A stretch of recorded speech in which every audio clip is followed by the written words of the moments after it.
Bom, você tem o seu caderno de notas, correto? Deixa eu passar para você então qual é o nosso plano para tanto hoje à noite quanto amanhã cedo. De forma nenhuma, meu objetivo é cansar você, mas eu espero dar algum tipo de dinamismo, conforme nós abrimos a palavra de Deus em diversos textos, para encarar um tema delicado e necessário. O que nós temos aprendido com a vida, o que nós temos aprendido com a nossa jornada com o Senhor, é que deixar de falar sobre certos assuntos não faz com que eles vão embora, certo? E nós temos que encarar este assunto da solidão. Nós temos que olhar, de acordo com o que a palavra de Deus diz, sobre o que é um verdadeiro companheirismo, sobre os recursos que nós temos em nossa fé, e encarar um assunto chamado solidão. A nossa conferência singular tem como um dos objetivos claros, estatelados na sua propaganda, a edificação cristã. E parte daquilo que nós temos como objetivo é ajudar você a entender que a sua identidade não é determinada pelo seu estado civil. Então, o que nos reúne hoje aqui nesta conferência, obviamente, é uma característica comum dos estados civis aqui representados, mas de forma nenhuma nós queremos limitar a sua identidade ao seu estado civil. Existem desafios referentes ao grupo singular e nós precisamos encará-los à luz da esperança, da realidade e das informações da palavra de Deus. Então, o tema desse ano, só, mas nunca sozinho, é nós olharmos para a questão da solidão e termos uma perspectiva bíblica, ou pelo menos uma introdução de como nós devemos encarar este assunto que é comum entre os singulares. Não é exclusivo dos singulares, mas é comum entre os singulares. Talvez você esteja aqui bem resolvido com relação à sua jornada, à sua caminhada referente ao estado civil.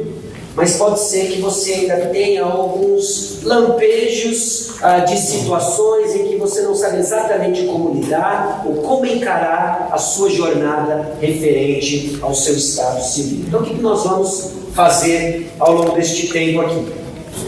Hoje, nós vamos começar vendo a questão da dor da solidão.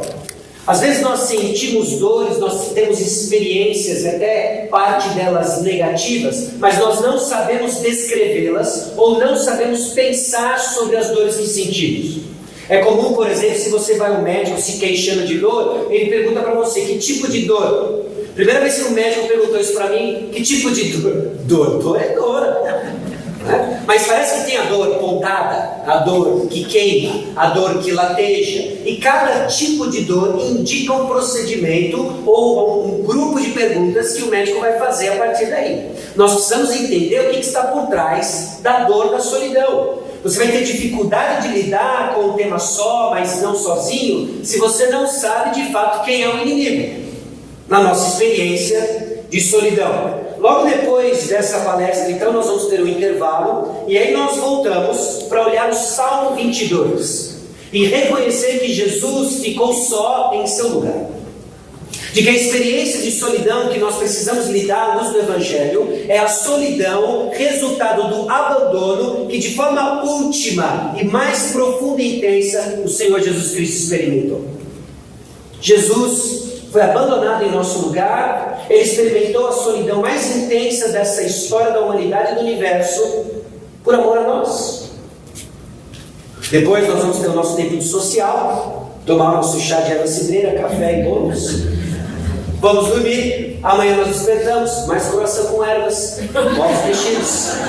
E aí nós retomamos para falar sobre só versus sozinho.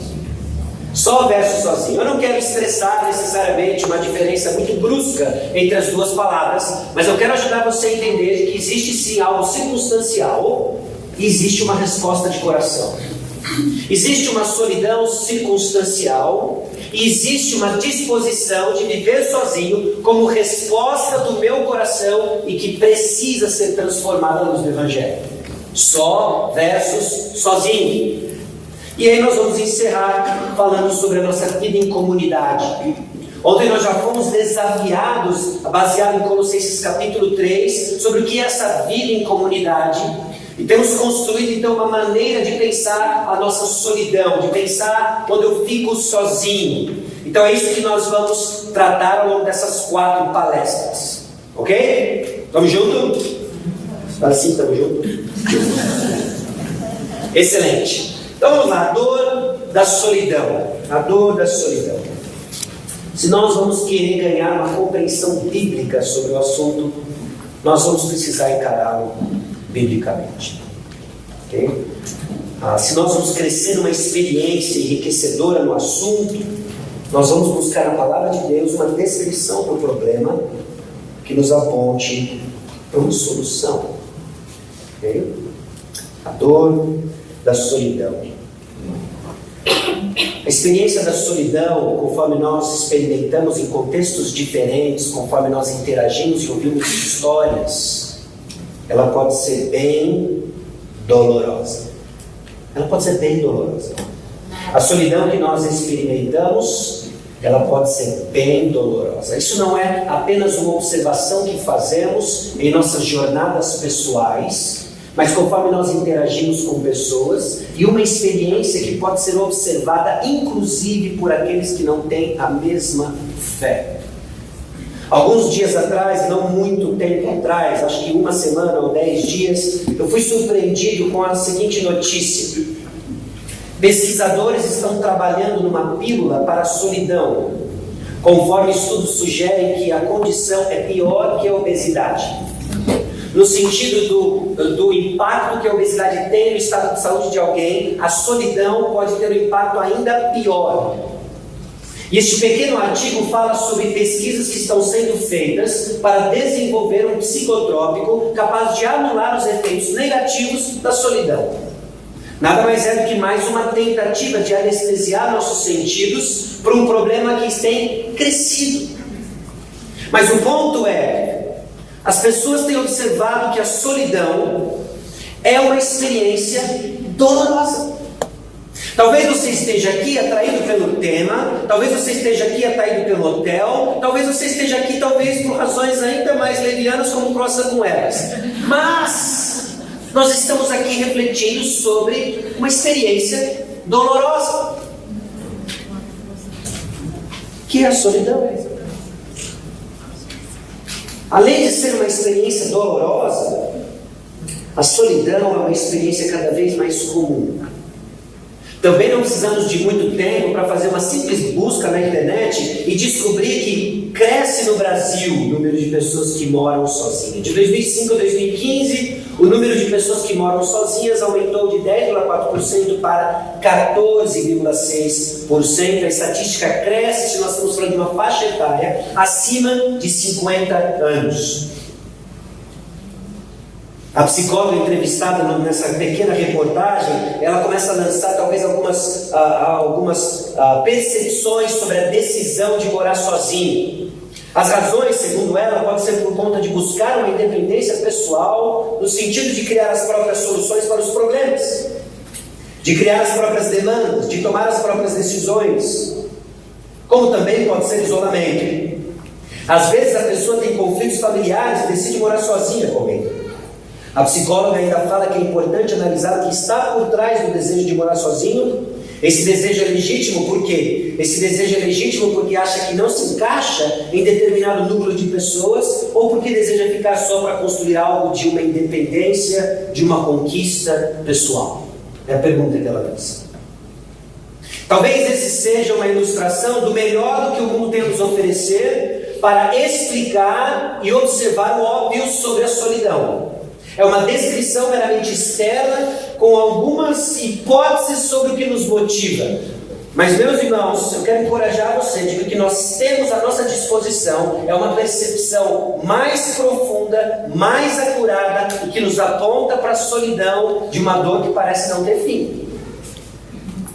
Sim, a solidão, ela é dolorosa, cada vez mais comum, e sem querer ser sombrio ou sinistro, pasme você, ela pode ser letal, literalmente letal. Na mesma série da primeira reportagem que eu mostrei, uma analista fez a seguinte observação: a solidão é uma catástrofe humana e está ficando cada vez pior. E a base de dados que ela usa é de uma experiência em agosto de 2003, de uma onda de calor que invadiu a Europa. Uma onda de calor que mata, a não ser que você tenha uma boa saúde, acesso ao ar-condicionado e esteja devidamente hidratado. Mas como resultado dessa onda de calor, 35 mil pessoas morreram. E o que foi e chamou a atenção nos estudiosos que observaram o fenômeno é que de 35 mil pessoas que morreram, resultados diretos dessa onda de calor, 14 mil estavam na França. E o que elas haviam em comum é que eram pessoas sozinhas. Não é que calor e solidão criam uma mistura letal, mas o que se passou é que não havia quem desse falta de pessoas. De que se aquelas pessoas estivessem inseridas numa comunidade, elas não teriam que pagar com a própria vida o resultado de uma onda de calor.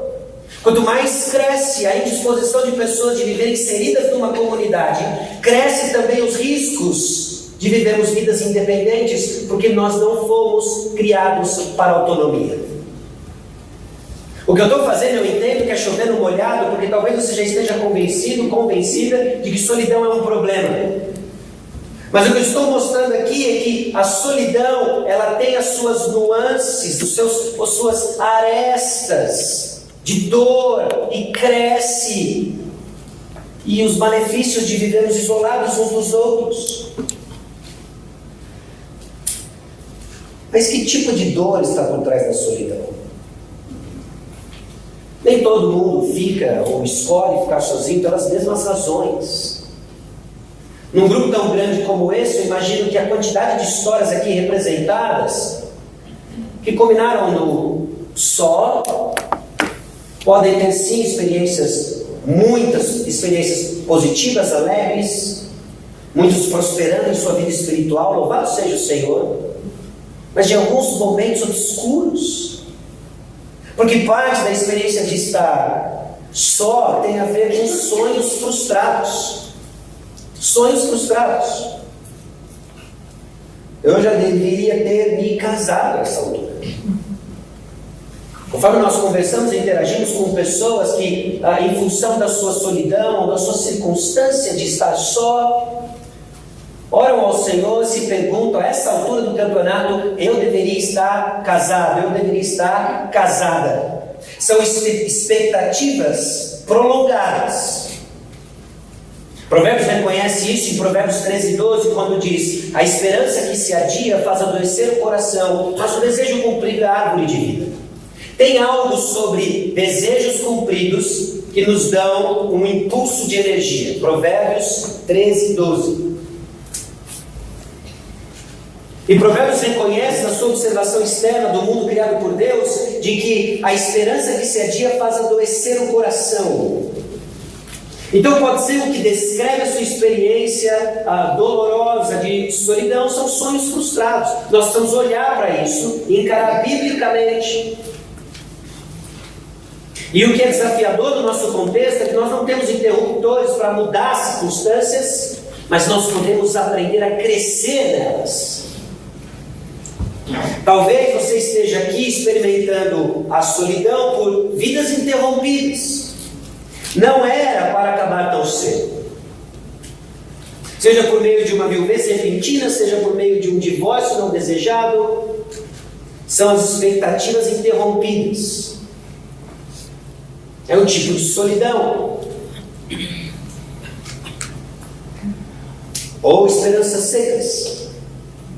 Um futuro ofuscado. É tanto tempo nessa jornada da solidão, que nada mais faz sentido, eu me anestesiei, eu não interajo mais com a minha própria dor, nem com a dor de quem está perto. É uma expectativa negada.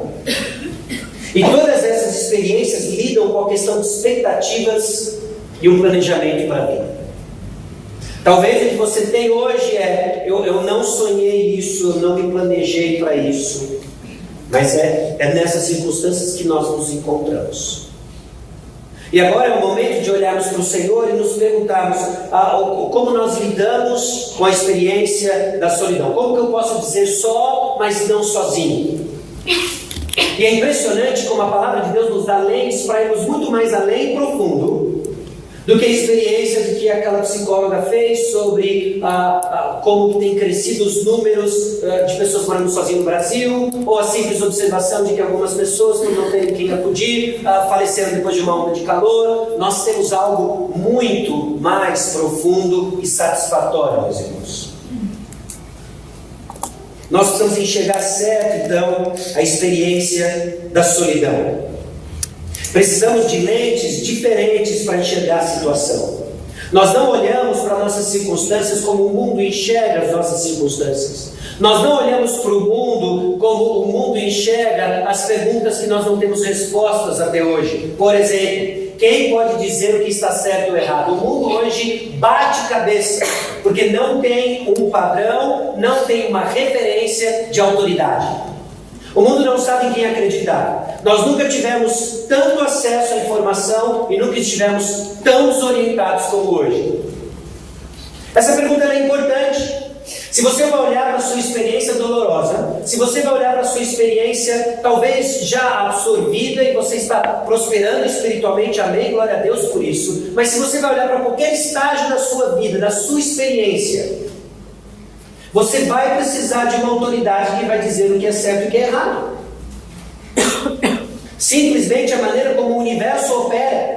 Negar essa realidade não vai fazer com que ela deixe de existir. Nós precisamos determinar, num dado momento, quem pode dizer como as coisas são.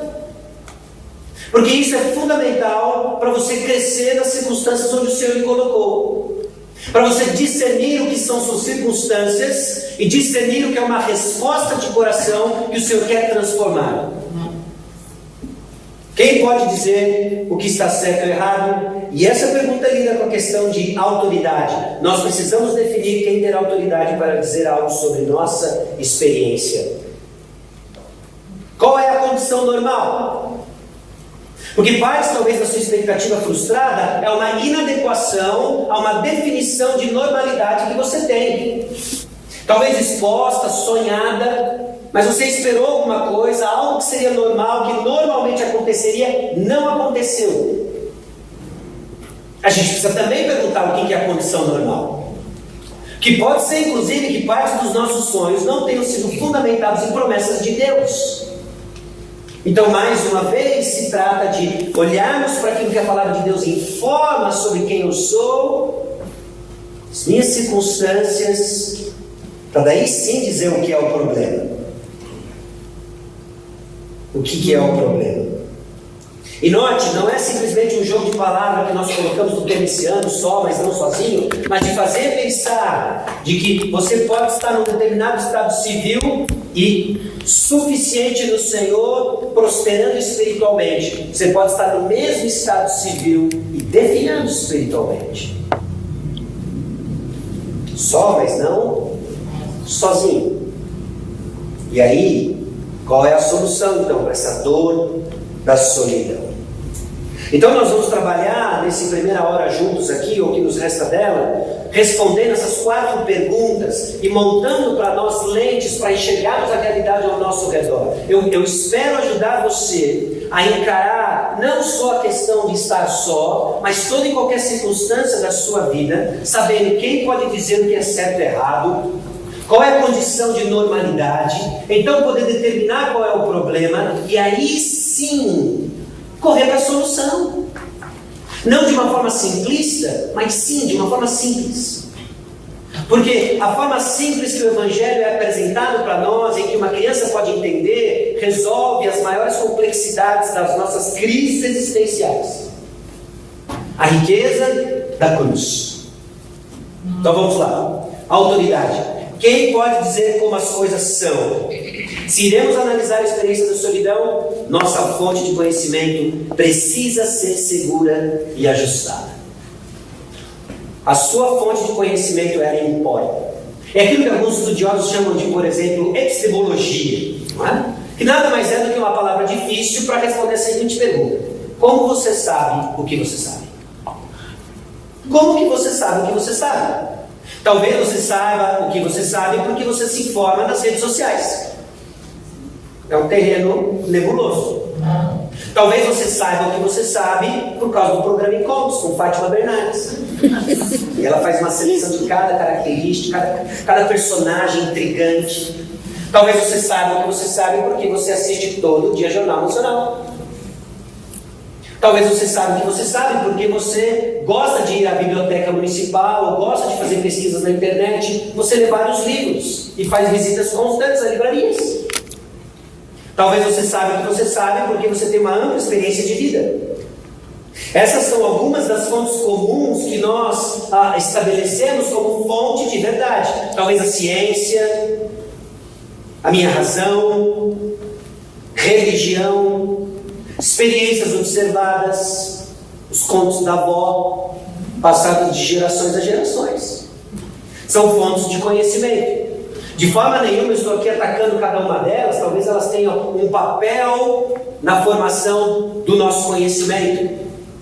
Mas lembre-se, nós estamos tentando responder quem tem autoridade para dizer como as coisas são ou devem ser. O povo de Israel tinha o mesmo problema de avaliar o mundo ao seu redor. E o que é fascinante na narrativa bíblica, conforme nós ganhamos conhecimento e familiaridade com o texto bíblico, é que o povo de Israel, depois de passar 400 anos no Egito, confusos com todas as redes sociais de sua época, com todas as propostas de saber da época, depois da polarização de múltiplos faraós, confusos com quem são os deuses, o povo de Israel entra nessa jornada no deserto, e agora Deus se revela ao povo, e Moisés, esse instrumento nas mãos do Senhor, passa a escrever a lei de Deus, aquilo que se torna o fundamento da cultura do povo de Israel, das tradições do povo de Israel, a saber, o Pentateuco, os 5 primeiros livros da Bíblia: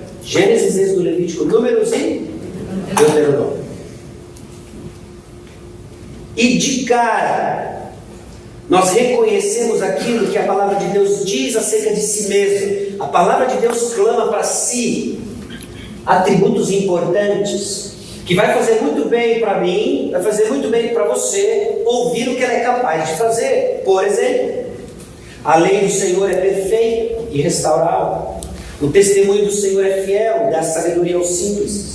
Os preceitos do Senhor são retos e alegram o coração. O mandamento do Senhor é puro e ilumina os olhos. O temor do Senhor é límpido e permanece para sempre. Os juízos do Senhor são verdadeiros e todos igualmente justos. A ênfase de quem é a lei, de quem é o testemunho, preceitos, mandamento, temor, juízos, é bem claro: do Senhor. Agora note nessas 6 declarações acerca da palavra de Deus o que ela é capaz de fazer. Ela restaura a alma, dá sabedoria aos simples, alegra o coração, ilumina os olhos, permanece para sempre, e todos são igualmente justos, todos os seus mandamentos igualmente justos. Você já imaginou se tivesse à sua disposição algo que restaurasse a sua alma, que restaurasse o seu coração quebrado, que restaurasse o seu ânimo? Você já imaginou se tivesse à sua disposição algo que lhe desse sabedoria? Não sei se eu vou para a direita, não sei se eu vou para a esquerda, qual decisão eu tomo. Se tivesse algo à sua disposição que alegrasse o seu coração abatido em momentos e etapas difíceis. Se tivesse algo à sua disposição que iluminasse os seus olhos para enxergar a realidade como ela verdadeiramente é. Aquilo que permanece para sempre, que foi verdade há 10 anos atrás, que foi verdade há 20 anos atrás, que foi verdade há milênios atrás e será milênios para frente. Não caduca. E todos igualmente justos. Não é à toa que o salmista chama de lâmpada para os meus pés é a tua palavra e luz para os meus caminhos. Então o que a palavra de Deus atesta sobre autoridade? Quem tem autoridade para dizer como as coisas são? Você já sabe, se você já está há um tempo frequentando esse negócio de igreja, principalmente escola bíblica dominical, quando eu pergunto para você quem tem autoridade para dizer como as coisas são, a resposta certa é Deus. Você sabe disso. Mas agora é o momento de alinharmos o que nós conhecemos com a nossa experiência, porque elas se desassociam e nos deixam confusos. É como se eu soubesse uma porção de coisas que não faz ligação com a minha experiência, que não faz ligação com a minha vida, e eu preciso olhar para trás como esse povo de Israel confuso com tanta informação de 400 anos no Egito e me perguntar quem é o Criador de todas as coisas. A palavra de Deus não passa muito tempo dando provas, ela simplesmente assume e ela lança logo no início: no princípio criou Deus os céus e a terra. Você está confuso que é o Nilo que deu origem a todas as coisas? Você está confuso que é o Deus XPTO que fertilizou a terra e nasceu tudo que nós vemos? Não, no princípio criou Deus os céus e a terra. Até hoje os cientistas batem a cabeça tentando dar algum tipo de explicação que faz sentido sobre a origem de todas as coisas. Mas você já sabe, desde a escola bíblica dominical, desde a escola bíblica de férias, desde a tia fulana de tal, que ensinou para você que do princípio criou Deus os céus e a terra. Ele criou. E as implicações desse Deus que cria permeia todas as páginas da Escritura. Ele é o Criador, Ele é o Redentor. Na história do povo de Israel, constantemente havia menção de que esse Deus, Ele criou todas as coisas, estabelecendo o seu domínio sobre todas as coisas. Porque Ele criou todas as coisas, Ele pode dizer como são todas as coisas, e não só isso, como devem ser todas as coisas. Gênesis 1:1 informa muito da confusão que existe hoje em dia. Porque você sabe que os tempos que nós vivemos são confusos. Algum tempo atrás, se você visitasse uma maternidade, e naquele aquário de bebês, você saberia exatamente quem são os meninos e quem são as meninas. Os meninos, manta azul. Meninas, rosa. Ponto final. Básico. Ideologia de gênero básica. De muito tempo atrás, obviamente. Mas hoje o pessoal está confuso, não sabe mais o que faz um homem e uma menina e uma mulher. Mas alguns versículos depois de no princípio criou Deus os céus e a terra, nós sabemos que Deus criou homem e mulher. Não é a sua experiência que diz quem é homem e quem é mulher. É a palavra de Deus que diz quem é homem e quem é mulher. Homens tem XY do cabelo ao dedão do pé. Mulher tem XX do cabelo até o dedão do pé. Inegável. Não tem cirurgia que mude isso. E da onde a gente sabe disso? É interessante a gente ter que até justificar isso, né?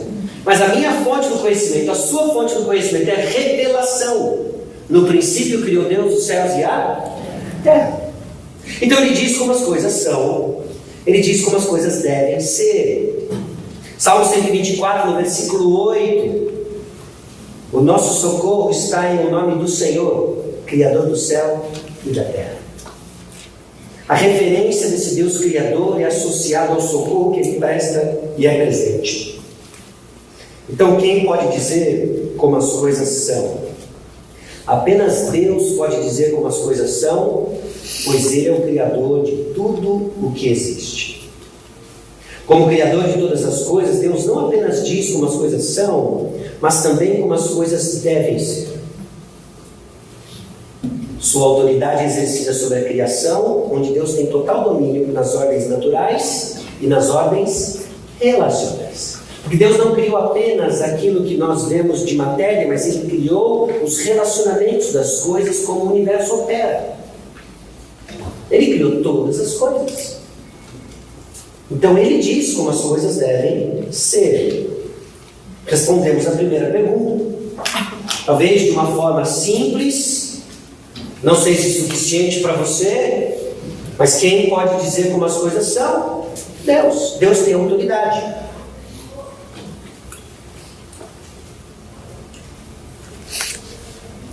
Segunda pergunta tinha a ver com normalidade. Como as coisas são e elas devem ser. Bom, os 2 primeiros capítulos de Gênesis traçam a origem de todas as coisas, narrando como as coisas são, implícito em como as coisas devem ser. Os 2 primeiros capítulos de Gênesis é constantemente o lugar onde o Novo Testamento procura a sua base teológica para falar sobre relacionamento, para falar sobre homem e mulher. Ele volta na criação de todas as coisas, Gênesis 1 e 2. Se nós vamos entender normalidade de relacionamentos, para sabermos de fato o que está de errado na nossa experiência dolorosa da solidão, nós vamos voltar para Gênesis 1 e 2. Gênesis 1, 26 e 27, o que nós vemos é que também disse Deus: façamos o homem à nossa imagem, conforme a nossa semelhança, tenha ele domínio sobre os peixes do mar, sobre as aves dos céus, sobre os animais domésticos, sobre toda a terra e sobre todos os répteis que rastejam pela terra. Criou Deus, pois, o homem à sua imagem, a imagem de Deus o criou, homem e mulher os criou. E isso está naquela narrativa em que Gênesis capítulo 1 usa a palavra bom 7 vezes. Ele viu Deus que isso era bom, versículo 31, muito bom. No capítulo 2 usa a palavra bom 4 vezes. 2 vezes tem referência ao árvore do conhecimento do bem e do mal, mas 2 vezes também como características da criação, uma positiva e uma negativa. E nós vamos entender como que ele usa isso.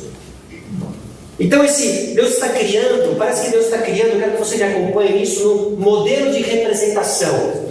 Ele quer que a sua glória seja manifesta em toda a criação, e para isso ele vai criar um modelo. E ele cria neste modelo uma série de partes que se juntam a ele, tornando uma visão mais rica, tornando uma visão mais ampla da sua glória na terra. Então o primeiro elemento básico que ele faz é um indivíduo. Nesse modelo de representação, representado por esse círculo, nós temos um indivíduo. O indivíduo criado à imagem e semelhança de Deus. Esse indivíduo, ele representa quem Deus é em parte.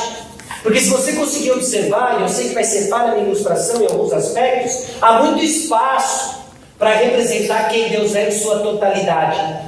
Que o indivíduo sozinho vai ter dificuldade. Bom, Gênesis 1, 26 a 27, então, 26 e 27 estabelece para nós a questão desse indivíduo, imagem, semelhança de Deus, para representar quem Deus é. Mas o texto continua. Capítulo 1, versículo 28. E Deus os abençoou e lhes disse: sede fecundos, multiplicai-vos, enchei a terra e sujeitai-a. Dominai sobre os peixes do mar, sobre as aves dos céus e sobre todo animal que rasteja pela terra. Deus criou o homem, Deus criou a mulher e os abençoou, dizendo: agora sejam fecundos, encham a terra de vários Adão Júnior, Eva, sobre que vai filha, não é? E tenham vários filhos e encham a terra.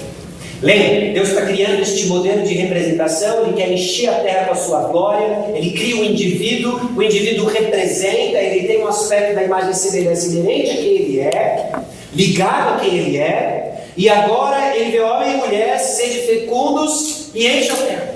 Encham. Bom, no versículo 31 do capítulo 1, ele diz: e viu Deus que isso era muito bom. Mas algo acontece no capítulo 2. O capítulo 2 vem para encher de detalhes o capítulo 1. É quase como uma história repetida. Repete-se a narrativa da criação, suplantando alguns detalhes que não eram o objetivo do capítulo 1. E aí nós encontramos no versículo 18 do capítulo 2, de novo a nossa palavrinha bom. Só que agora está dizendo não é bom. E nós vamos ter que olhar para isso e encarar isso aqui. O que nós vamos ter que encarar? Essa realidade aqui, ó. Disse mais o Senhor Deus: não é bom que o homem esteja só, far-lhe-ei uma auxiliadora que ele seja idônea. Nós vamos ter que encarar que tipo de experiência é essa que Adão está tendo, que ele estava só e Deus disse que não era bom. E o pior é Gênesis 2, não é depois do 3.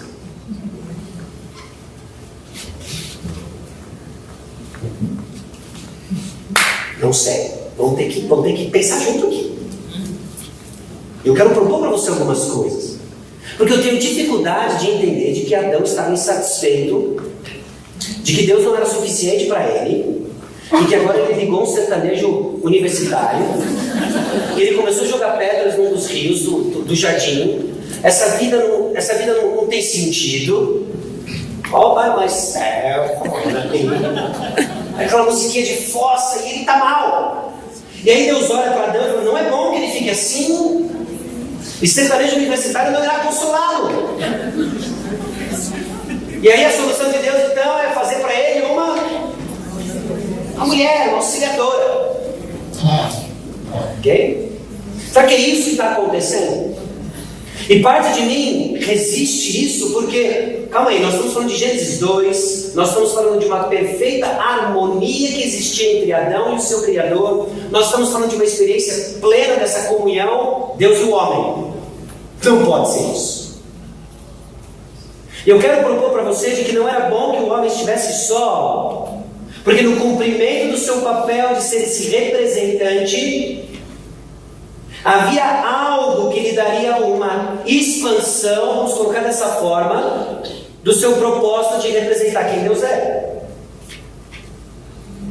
Então nós estamos caminhando para entender o seguinte: tudo estava bom até agora. A primeira coisa que não estava boa era a solidão de Adão, entre aspas, solidão também. Então, refletir, para que Adão não estava satisfeito em Deus, entediado no jardim.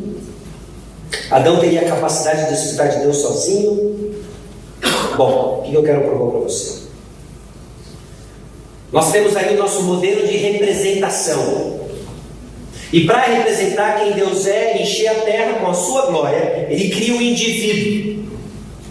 O indivíduo por si só, ele expressaria quem Deus é? Expressaria. Mas havia um aspecto de quem Deus é, que agora Deus, Ele dá uma complexidade no modelo, Ele cria o casamento. O casamento mostraria unidade e diversidade. O casamento seria o meio da multiplicação, da divulgação da glória de Deus. Mas ainda há espaço para crescer nesse modelo.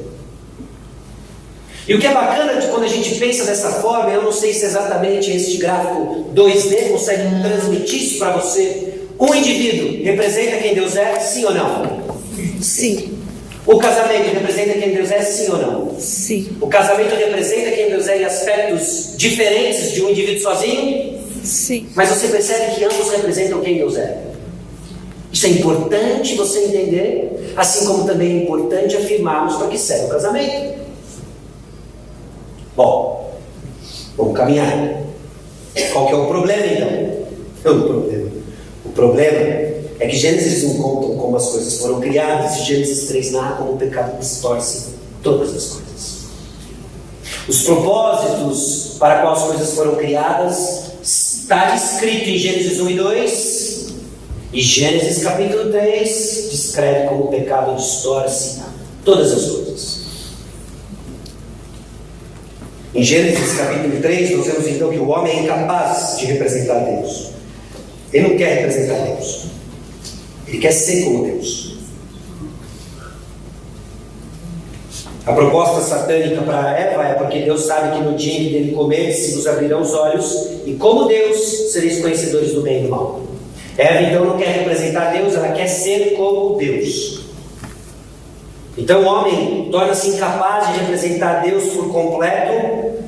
Casamentos deixam de representar Deus por completo.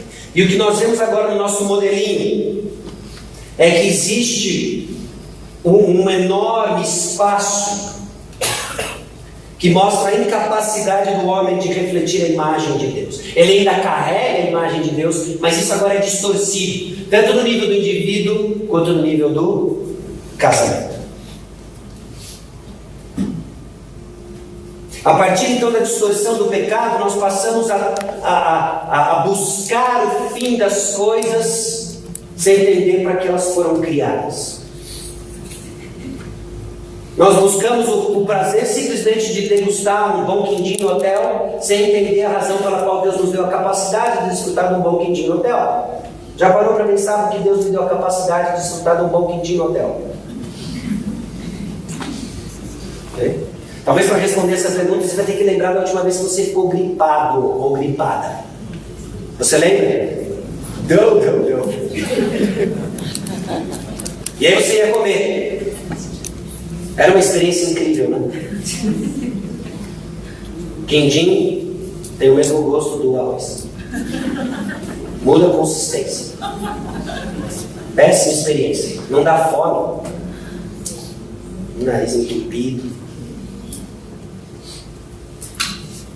Deus, na sua graça, fez com que a sua experiência de alimentação, necessária para que você continue com energia para servir mais melhor, fosse prazerosa. Olha a bondade de Deus. E aí você põe quindim na boca, tem um gosto diferente da bomba de chocolate, que é diferente do doce de leite, que não tem nada a ver com a gelatina diet, você deixa no lado. Percebe? A experiência de nos manter de pé, funcionando com saúde para servir ao Senhor, na sua graça, Deus fez com que fosse prazerosa. O que o pecado faz? faz com que o prazer dado por Deus pela sua graça se torne um fim. Se torne um fim. Então eu não como para me manter saudável para servir ao Senhor, eu como porque é bom. Então um quindim não é o suficiente. Eu preciso de 8. Não é? E a gente tem onde ir para a gula. Bom, pare e pensa no propósito de Deus para todas as coisas e como eles são distorcidos pelo pecado. A confusão que existe aí fora em termos de pureza sexual. Deus criou o sexo. Foi Deus que criou, não foi Satã. Fico tranquilamente confortável a gente falar sobre esse assunto aqui, porque foi Deus que criou. Ele criou e Ele deu o prazer sexual. Mas o prazer sexual distorcido pelo pecado se torna um objetivo em si. E passa a ser um Deus. E está aí a confusão. Então esse modelo de representação, ele foi distorcido e ele precisa ser redimido. As coisas não são como elas devem ser, mas esse é o problema. Toda e qualquer experiência negativa do homem passa a ser resultado de viver desalinhado com o seu propósito original. E solidão é mais uma delas. Porque Deus criou inato em nós o desejo por companhia. Porque esse desejo por companhia nos atrairia a outras pessoas e tornaria este modelo de representação mais complexo e abrangente. Agora, o desejo por companhia, por causa da glória de Deus, agora é trocado por apenas um sonho pessoal. E esse sonho pessoal frustrado cria em mim isolamento, cria em mim inadequação, o sentimento de que eu sou inadequado para aquilo que Deus me criou para ser e fazer. Amargura, cinismo, ira são respostas do nosso coração em respostas às difíceis circunstâncias de vivermos num mundo caído. Solidão, a solidão a qual nós lutamos não é a solidão que Adão experimentou no jardim. A solidão que nós experimentamos é a solidão de resposta de um coração a uma circunstância de inadequação. Tem alguma coisa equivocada na nossa solidão e não tem nada a ver com o seu estado civil, porque tem inúmeros casados afundados em solidão. Porque a nossa solidão tem a ver com o propósito pelo qual nós somos criados. E você não foi criado exclusivamente apenas para seguir o roteiro. Vai para a escola, sai da escola, casa, tem filhos e vai para o céu. Nós somos criados para a glória de Deus. Se nós não deixarmos com que isso governe os nossos objetivos, os nossos propósitos, nós vamos nos perder numa solidão que não é circunstancial, é a solidão de resposta àquilo que Deus nos deu. Deus não comete erros. Deus faz coisas que eu não tenho respostas, mas a prova do seu amor por nós foi a cruz do Calvário. Não há dúvidas que Ele nos ama.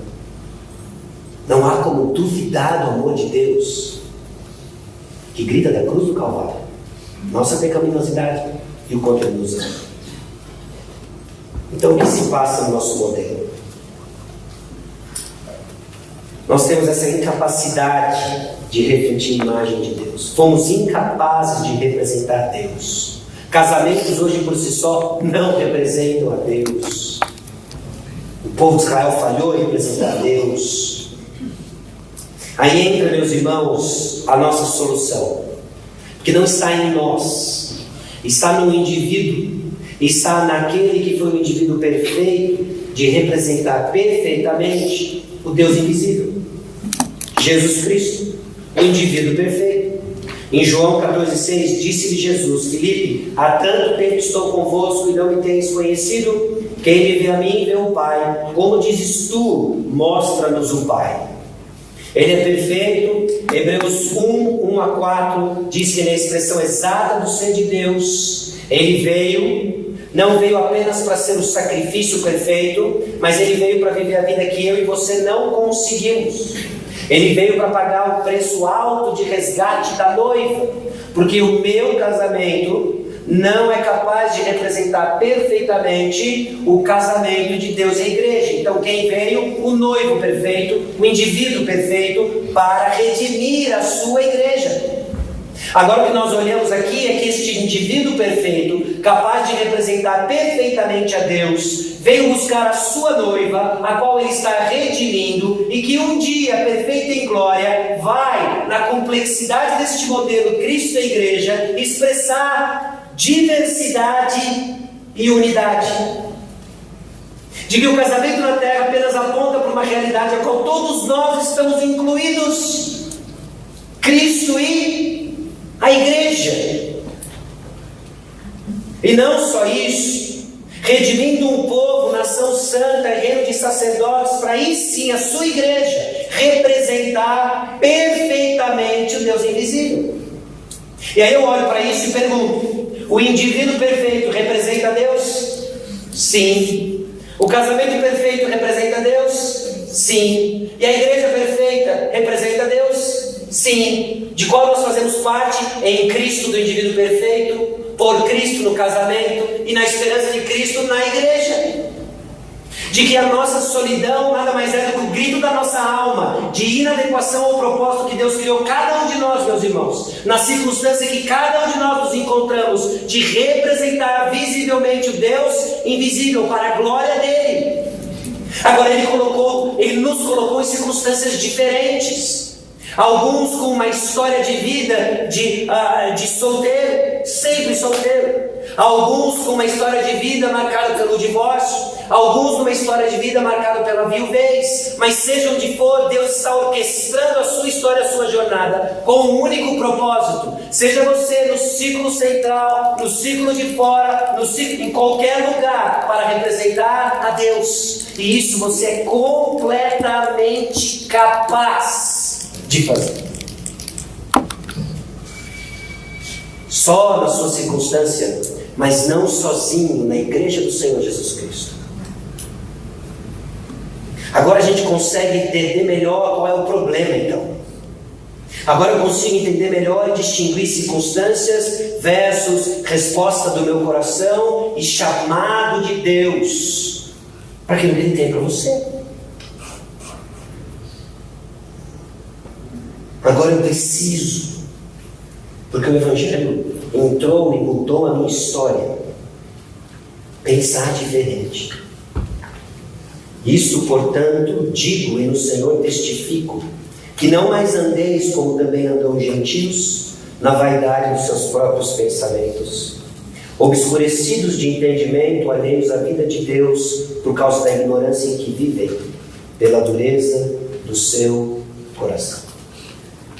Há uma forma diferente da gente pensar a vida. E não pode ser da mesma maneira que os gentios, a saber, aqueles que não conhecem a Cristo, pensam. Porque o dia que nós pensamos que a minha salvação é a mudança de um estado civil ou de uma circunstância qualquer que seja, o meu Salvador já não é mais Jesus Cristo. E eu não posso esperar de nada da criação aquilo que só o Criador pode me dar. E é aquilo que nós temos abundantemente no Senhor. Em Jesus, então, nós somos recriados para representar visivelmente. Efésios 4:24, não é à toa que usa a linguagem da criação. E vos revistais do novo homem, criado segundo Deus, em justiça e retidão procedentes da verdade. Criado segundo Deus. Colossenses 3:10 repete. E vos revestistes do novo homem, que se refaz para o pleno conhecimento, segundo a imagem daquele que o criou. Mateus 28:18-20. Jesus, aproximando-se, falou-lhes, dizendo: toda autoridade me foi dada no céu e na terra. Ide, portanto, sede fecundos, multiplicai-vos e enchei a terra. É exatamente isso que ele fala. Não pela procriação, mas pelo discipulado. Ide, portanto, fazer discípulos de todas as nações, batizando-os em nome do Pai, do Filho e do Espírito Santo, ensinando-os a guardar todas as coisas que vos tenho ordenado, e eis que estou convosco todos os dias até a consumação do século. Independente do seu estado civil, nós podemos afirmar sim a importância e a relevância do casamento, mas nós podemos também abraçar uma realidade de que Jesus Cristo expande isso e coloca nas mãos da igreja a tarefa de encher a terra com a glória de Deus. Como? Fazendo discípulos. Então nós estamos juntos, engajados nisso aqui. Colossenses 1:28, o qual nós anunciamos, advertindo a todo homem, ensinando a todo homem toda a sabedoria, a fim de que apresentemos todo homem perfeito em Cristo. Porque só homens, e obviamente mulheres, perfeitos em Cristo Jesus, que expressam a glória de Deus. E esse é o chamado para todos nós. E essa é a importância de abraçarmos a riqueza e a diversidade da igreja e suas histórias individuais, que contam juntos uma única história. Que Jesus desceu do céu, viveu uma vida que eu e você não conseguimos viver, morreu a morte que eu e você merecíamos, para nos dar a vida dele, para a glória dele. Agora eu consigo entender melhor que o anseio da minha alma por companheirismo foi dado por Deus, distorcido pelo pecado, redimido em Cristo Jesus e usufruído também na igreja do Senhor Jesus Cristo. Para a glória de Deus. Nós vamos fazer um intervalo com isso na cabeça, pensando e repensando. O que significa então agora? Como que eu lido com isso agora? Como que eu começo a dar passos agora para frente, sabendo que, puxa, mas calma aí, você está falando isso, mas a minha experiência é difícil de explicar. Como é que a gente lida com isso? E eu quero encorajar você mais uma vez, espero encorajar você mais uma vez, à luz do Salmo 22, e a gente entender as abundantes riquezas que nós temos em Cristo Jesus. Abaixe sua cabeça, vamos orar.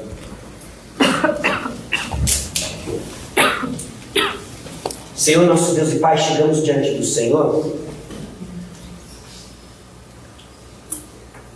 informados, confrontados, encorajados com a realidade da Tua Palavra. Chegamos diante do Senhor representando múltiplas experiências e histórias, sabendo e reconhecendo, ó Deus, de que muitas lágrimas já foram derramadas, sabendo e reconhecendo também que muitos sorrisos já foram dados, que nossas experiências complexas encontram resposta na simplicidade do Evangelho. Encoraja, Deus, meus irmãos, minhas irmãs, mais uma vez abraçarem a realidade do Evangelho, de que em Cristo Jesus nós temos um propósito, nós encontramos companheirismo,